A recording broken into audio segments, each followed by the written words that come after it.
तलवारबाज बहू। बचपन का शौक समझ निक्की के घर वाले उसका एडमिशन फेंसिंग कोचिंग में करा तो देते हैं, पर कुछ सालों बाद वही शौक जब उसका जुनून और सपना बन जाता है तो सब उसके खिलाफ हो जाते हैं। और लड़की के हाथ में तलवार दो ना, अब मैडम तलवारबाज बनना चाहती है। बच्ची का शौक समझ दाखिला करवा दिया, क्या पता था ये सब देखना पड़ेगा।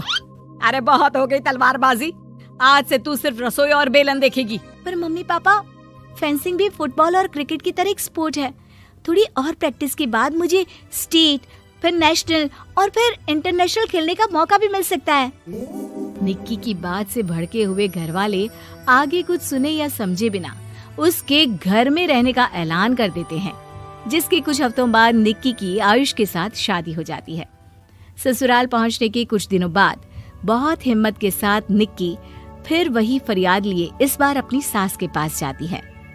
मम्मी जी, क्या मैं कोचिंग दोबारा शुरू कर सकती हूँ? कैसे कोचिंग?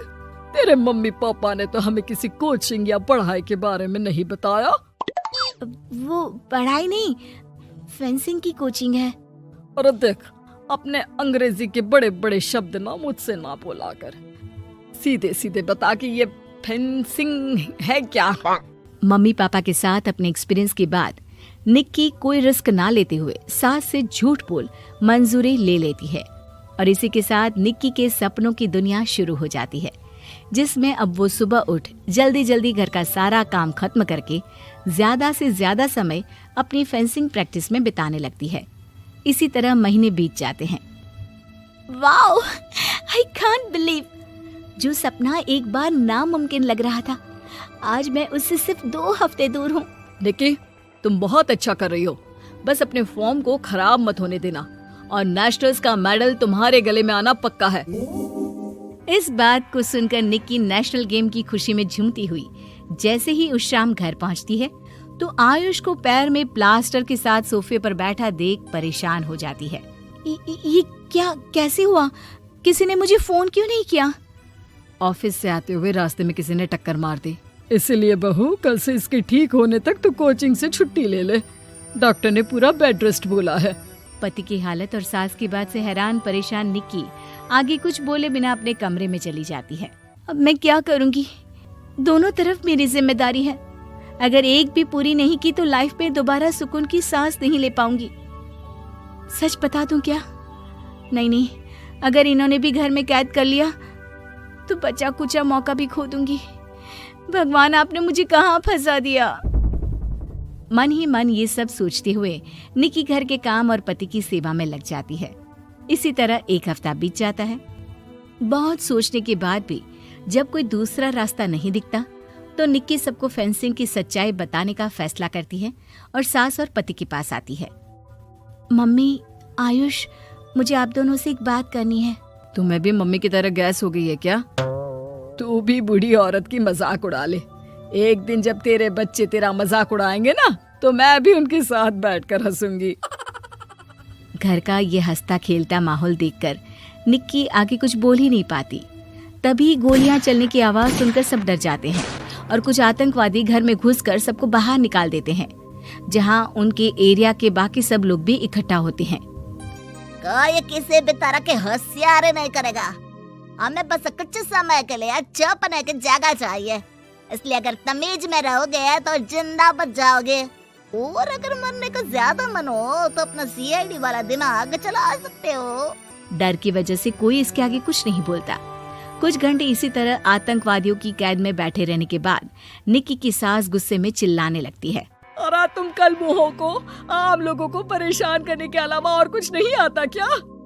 मैं कहती हूँ, अरे एक एक को मेरी बद्दुआ लगेगी, कोई जिंदा नहीं बचेगा। ये अब क्या कर रही हो मम्मी? सॉरी, वो परेशान हो गई इसलिए कुछ भी बोल दिया।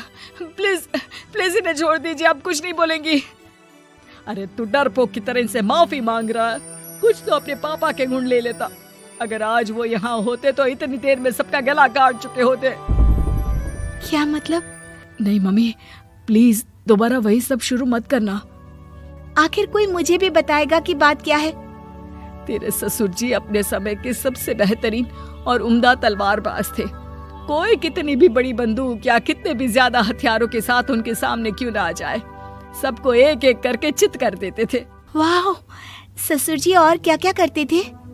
निक्की का इंटरेस्ट देख सास उसे ससुर जी और उनकी तलवारबाजी की कहानियां सुनाने लगती है, जिन्हें बहुत देर तक सुनने के बाद अपने आप को रोक ना पाते हुए निक्की आखिर उनसे तलवार के बारे में पूछ ही लेती है।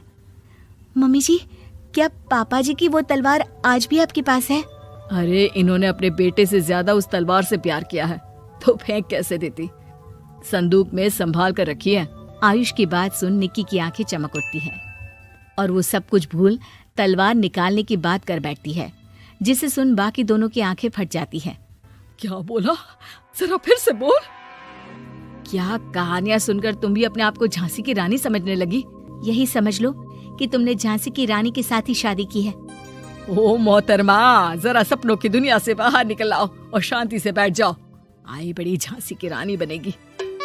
माहौल की गंभीरता और सास आयुष का रिएक्शन देख निक्की के पास उन्हें सच्चाई बताने के अलावा और कोई ऑप्शन नहीं बचता, इसलिए वो बिना कुछ सोचे समझे और देर किए उन्हें पूरी सच्चाई बता देती है, जिसे सुन दोनों भौंचक्के रह जाते हैं। और इसी के साथ अगले हफ्ते मुझे नेशनल्स खेलने का भी मौका मिला है, भरोसा कीजिए मैं कर सकती हूँ। निक्की की बातों से अभी तक सदमे में बैठे आयुष और सास उनकी तबीयत खराब होने का बहाना बनाते हैं और दवाइयाँ लाने के बहाने घर के अंदर जाने की बात करते हैं, जिस पर एक आतंकवादी भी उनके साथ घर के अंदर जाता है।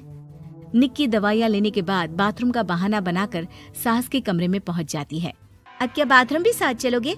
यहीं कमरे में रुको। 5 मिनट में बाहर नहीं आई तो अंदर आकर सारी गालियां सिर में उतार दूंगा। निक्की बाथरूम के अंदर चली जाती है। अब क्या करूं? तलवार कैसे निकालूं? मुझे किसी भी तरह इससे छुटकारा पाना होगा। सोच निक्की, जल्दी कुछ सोच। कुछ देर परेशान बाथरूम में इधर से उधर घूमने के बाद निक्की की नजर फर्स्ट एड बॉक्स पर पड़ती है और वो तुरंत उसमें से कैंची निकालकर उसे छुपाते हुए चुपचाप बाहर निकल आती है। हो गया तुम्हारा सारा नाटक खत्म, अब चुपचाप ये दवाइयाँ उठाकर बाहर चलो। ऐसा बोलकर जैसे ही आतंकवादी मुड़ता है, निक्की तुरंत उसकी गर्दन पर कैंची से वार कर देती है और उसकी बंदूक हाथ में लिए संदूक से तलवार निकालने लगती है, जिसकी कुछ देर बाद वो घर के पीछे वाली खिड़की से बाहर निकलकर छुपकर एक एक करके सब आतंकवादियों पर वार करके उन्हें घायल कर देती है। अब सारे पब्लिक की कैद में आ जाते हैं। ये सब देखकर आयुष और सास के साथ सारे लोग दंग रह जाते हैं। सास का सर गर्व से ऊंचा हो जाता है। मेरी बहू सिर्फ नेशनल्स नहीं, इंटरनेशनल भी खेलेगी। हाँ।